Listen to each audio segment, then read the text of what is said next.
major India Today impact, Rahul Mamkuttil, the MLA and former Kerala Youth Congress chief, has now been sacked from the Congress party. This comes after a series of harassment charges from multiple women.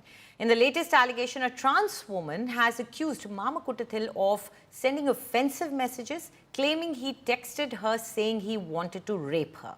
Earlier, Mollywood actress Rini Ann George was the first to speak up, alleging harassment and adding that wives and daughters of party leaders too were target, but she did not name the man.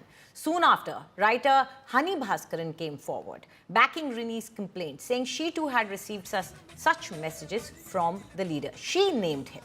Rahul, who had earlier resigned but refused to apologize, has now issued an apology, not for his actions, but to the party workers for having to defend him.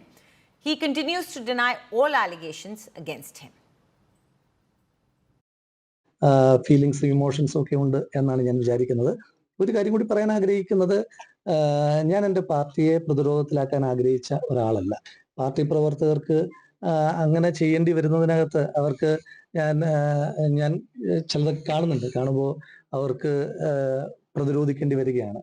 ഞാൻ ഈ party ഒരുപാട് പ്രതിരോധിച്ച ഒരാളാണ്. ഈ party ഒരുപാട് പ്രതിരോധിച്ച ഒരാൾക്ക് വേണ്ടിയിട്ട് അങ്ങനെ പ്രതിരോധം തീർക്കുന്ന പ്രവർത്തകരോട് എനിക്ക് ആകെ പറയാനായിട്ടുള്ളത്, ഞാൻ കാരണം ഒരു പ്രയാസം അവർക്കുണ്ടാകുന്നതിനകത്ത് ഞാൻ അവരോട് ക്ഷമ ചോദിക്കുന്നു. ഞാൻ കാരണം ഇപ്പം എന്നെ ഒരുപാട് സ്നേഹിച്ച മനുഷ്യന്മാർ ഒരുപാട് പേർ എന്നെ വിളിക്കുന്നുണ്ട്. ഈ ദിവസങ്ങളൊന്നും എൻ്റെ ഫോണിന് വിശ്രമമില്ല.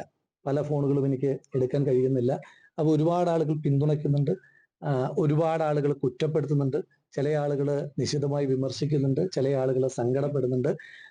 അത്തരം ഒരു സാഹചര്യത്തിനൊക്കെ എനിക്ക് ആളുകളോടെല്ലാം അങ്ങനൊരു സാഹചര്യം ഉണ്ടായതിനകത്ത് എനിക്ക് അവരോട് മാപ്പ് ചോദിക്കാൻ മാത്രമേ ഈ നിമിഷത്തിൽ കഴിയുകയുള്ളൂ. ബാക്കിയുള്ള കാര്യങ്ങളെല്ലാം എനിക്ക് നിങ്ങൾ വഴി ജനങ്ങളോട് ജനകീയ കോടതിയിൽ പറയേണ്ട കാര്യങ്ങൾ നിങ്ങൾ വഴി ജനകീയ കോടതിയിലും, അതിനപ്പുറം എന്തെങ്കിലും കാര്യങ്ങളുണ്ടെങ്കിൽ നീതിന്യായ കോടതിയിലൂടെയും സൈബർ ആക്രമണം എന്നൊന്നും ഞാൻ പറയില്ല. എനിക്ക് സ്വതന്ത്രമായിട്ട് എന്ത് പറയാനുണ്ടോ അതുപോലെ എല്ലാവർക്കും ആ സ്വാതന്ത്ര്യം, അതാണ് ജനാധിപത്യം എന്ന് പറയുന്നത്.